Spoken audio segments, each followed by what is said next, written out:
What's up, everyone? Welcome to this day in Philly Sports History for July 26, 2024. I'm your host, Jim Montgomery. Welcome to a Feel Good Friday edition of the podcast. Yes, it is a Feel Good Friday, and we have crowned an ultimate Philly sports nickname. The winner of the tournament, as voted on you by the fans, is Julius the Dr. Irving with 53% of the vote. It was close between Dr. J and the Broad Street Bullies. It was going back and forth all day, and hard to argue with that. I think those are hands down the two best names in Philadelphia. And I've said it before, Dr. J may have been a little underseeded by the selection committee. That could be possibly one of the greatest nicknames in all of sports. But certainly the greatest in Sixers history, and according to you, the listeners, the greatest in all of Philadelphia sports. Now, we did have 64 nicknames that started this tournament. Started off with a little controversy with the seeding, but if you are an NCAA tournament fan, you would know at this point they would roll One Shining Moment. Due to copyright issues, I am not able to play One Shining Moment.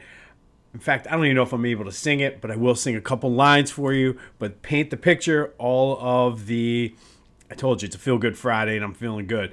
But paint the picture of all the Philly sports highlights going on in the background, all the nicknames.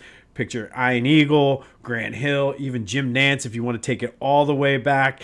And as we do this, again, CBS, if you're out there, or I forget, I think Luther Vandross sings it. So Luther's estate, please, just trying to have a little bit of fun here. But picture all of that in the background with those people. It's one shining moment when it's all on the line. It's one shining moment, they're frozen in time. And all of the streamers falling, everything in the background. I know my boy Mike, if you're listening, you will appreciate One Shining Moment. But thank you, everyone, for participating over the past few weeks in this tournament. I had a lot of fun. We certainly broke records with interaction and things like that. So I truly, truly appreciate it. This got us through the dog days of summer. Training camp is here. The Eagles are going. I don't know. We'll have more on them later. I'm feeling good about them. Phillies are starting their playoff push. Trade deadline is in a couple days. But this tournament was a lot of fun. But Dr. J is our ultimate Philly sports nickname as voted on by you.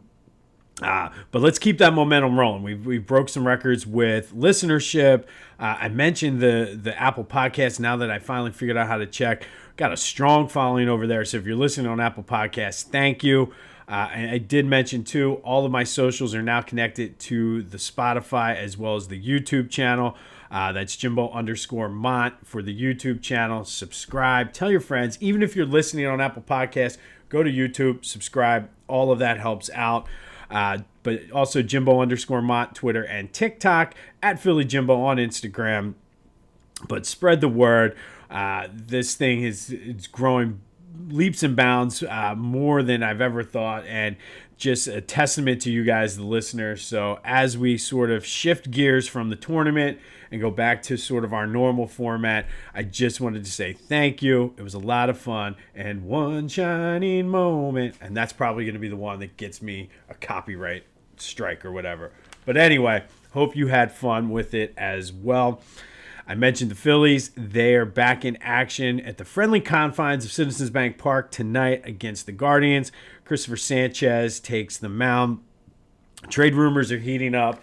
The trades are starting to happen. Seattle made a trade for, I cannot think of his name off the top of my head, but the left fielder for Tampa Bay. So sort of that first shot has been fired, so to speak. So Phillies, and that was one of the guys they were looking at, but I think they're looking more for a platoon guy. He would have been penciled in as a starter. I don't think they need a starter because eventually Brandon Marsh is gonna turn it around, whether he's injured or not. But everything I'm hearing indicates that they are looking for someone to step into the closer role which over the past few years has been a concern for them. So we shall see what happens this weekend, but Dave Dombrowski and his team will be very, very busy. And I really do also think at this point, I'm not quite ready to say it because the Mets are surging, and we've seen the Phillies go on runs to catch the Mets. But the Braves are in trouble. They have not been able to take advantage of the Phillies not playing well recently.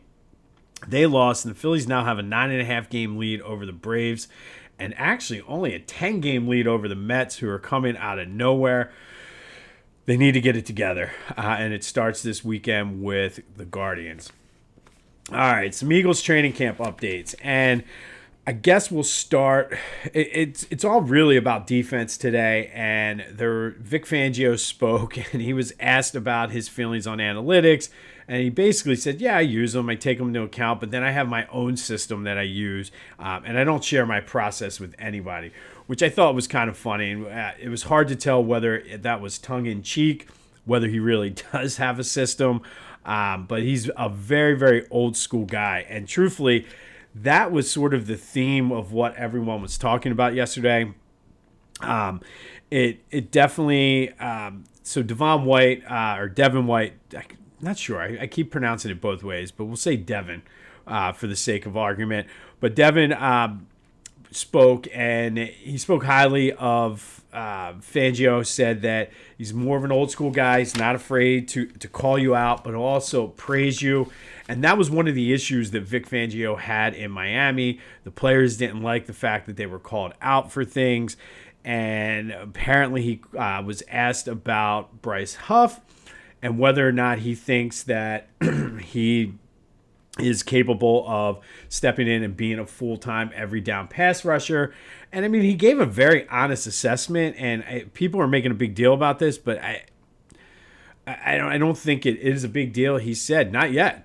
He's one great pass rusher. He said he has the skills, but it's a work in progress. Now, he's never had to do it. It's the second day of camp. So I think that makes perfect sense. And to make a big deal and say he's throwing him under the bus, I don't think so. I did see it's funny how you see the different takes. Like the Eagles takes were players love Vic Fangio, they love that he holds them accountable, and things like that. And then I saw a Dolphins site that said Vic Fangio's already thrown Eagles players under the bus, and I'm like, do you even really know what was going on? But Jordan Davis said it's a big difference with Vic Fangio. It was very complimentary of him. Did go out of his way to say nothing against the old coaching staff, but it was 100% against the old coaching staff. He said the technique is there, and basically he's letting those guys do their thing and almost kind of playing to their strength. And he said he's very excited. And the way his scheme is very similar to what they ran in Georgia. So he's very comfortable. Jalen Carter's very comfortable. The Georgia guys are very comfortable with it. And since there's so many of them, that's actually a good thing. But Devin White said, yeah, he'll call him out. Jordan Davis, yes, he likes it. Jalen Carter was very complimentary. Jalen Carter was one of the guys that was called out at practice yesterday, and he's liking it. I think it's a lot to do about nothing, and it's just one of those things. I'll get more on Fangio in a minute. One thing that Devin White did say that I actually really, really like is that Jalen Hurts and A.J. Brown have a text group that he's called Accountability, and basically says they've kind of stepped up as the leaders of the team and hold each other accountable. And since, especially with AJ and Jalen being the two stars, that I like that we're holding each other accountable. We're acknowledging that maybe some of this stuff was lacking last year. But for Devin White to say that, like, I absolutely love it. He had great things to say about Jalen. And honestly, we're 2 days into camp, and this already feels different. It feels like this team has a focus that they didn't have last year. I almost feel as though they got caught by surprise almost. Like they didn't put in the effort coming off the Super Bowl. Part of that had to do with coaching and everything, but they just seem locked in and focused. And everybody I've seen interviewed so far has had the same look, and the same message has been coming out, and I'm pumped. And yes, it's that time of year where I'm starting to drink the green Kool-Aid. That's fine. But, I mean, I like the fact that Jalen came right out and said the other day, and I didn't mention this yesterday, talent will only take you so far. It's that in the intangible stuff, the stuff you can't necessarily see and doesn't fill up the stat sheet. So, like I said, 2 days in, I'm pumped. But now that the tournament is over, we're going back to the old question of the day. And today's question of the day: do you have any concerns about Vic Fangio being quote-unquote old school and the way he coaches his players? Yes or no? I mean, 267-495-8531. That's a Back to the Future voice and text line. Get your thoughts in on that and anything else Philly sports related. You can always hit me up on the social media. I gave you those addresses: Jimbo_Mott, Twitter and TikTok, at Philly Jimbo on Instagram. Comment wherever you're watching or listening to this. But do you have any concerns with the way Vic Fangio coaches? It's very old school. Some of these young guys don't necessarily sometimes like to be called out. However, if you go back to last year and the way that whole mess played out, that's what they need. There was no accountability. Nobody was calling them out. So for me, and I'm definitely more of an old school guy when it comes to this, but call me out for what I'm doing wrong. Let me know. And if you're going to get butthurt or embarrassed about it, maybe you shouldn't be playing in the NFL. Or, better yet, it goes back to the old saying that people say: if you don't want teams running up the score, you don't want guys flipping their bats in baseball, don't give up any points. Don't give up a home run. So you don't want to get called out and yelled at by Vic Fangio? Play better. It's that simple. So like I said, I am over the moon excited about what I've seen just 2 days in, and really haven't seen much. It's mostly just guys talking. However, based on the way that last season ended, the fact that they're talking the right game and talking a good game, I will take it. But the question of the day is back. And today's question: do you have any concerns with the way Vic Fangio coaches his players? 267-495-8531 will get you in on the Back to the Future voice and text line. Flyers added another piece yesterday. They extended Travis Konecny to an 8-year, $8.75 million a year extension. He was an all-star last year, and it looks like he's going to be one of those pillars playing alongside Mishkov and those guys coming up from the Ontario Hockey League, the OHL, Oliver Bonk and guys like that. And Barkey. So listen, I'm okay with this move. He was an all-star on a really not a good team. Now you're going to put some pieces around him. I think it's a great signing by the Flyers, and looking forward to seeing how that plays out. All right, today we're going to go back to 2018. And on this day in 2018, the Phillies beat the Reds 9-4 at Great American Ballpark. Phillies hit 7 home runs that day. Rhys Hoskins hit 2, Nick Williams hit 2, Maikel Franco hit 2, and Carlos Santana, who had that big hit against the Phillies the other day in the Twins game, he hit 1. On the mound that day for the Phils, one of my favorites, who I'm going to get to see pitch on Sunday, Ranger Suarez. But the 7 home runs was important because it tied a team record that they had set in 1998 against the Mets. Now, that 2018 Phillies team finished 80-82. It was the best they've finished in quite some time since the very tail end of the golden age, the 07 to 2012 teams. They would get Bryce Harper the next year, so help was on the way. But for that season, the guys that had home runs in that game, Rhys had his career high 34 that season. Franco hit 22. Santana hit 24. Nick Williams only hit 17, so that was a good output for him. But this was sort of the beginning, and a lot of those seeds after this 2018 season were planted for what we're seeing today for this current team. But on this day, back in 2018, Phils beat the Reds 9-4, setting a team record, or tying a team record with 7 home runs in a game. Rhys, Maikel Franco, and Nick Williams each hitting 2. Carlos Santana hitting the other. And Santana almost missed another one, which would have set the team record. He flew out to the wall. eerily similar to the ball he hit that Brandon Marsh misplayed. But that happened on this day in 2018.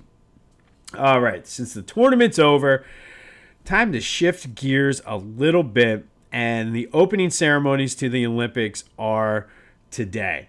Some of the competition already started yesterday with some soccer matches.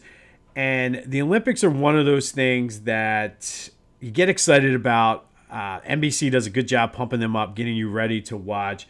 But you get a chance to watch and see some sports that you don't necessarily get to watch on a consistent basis.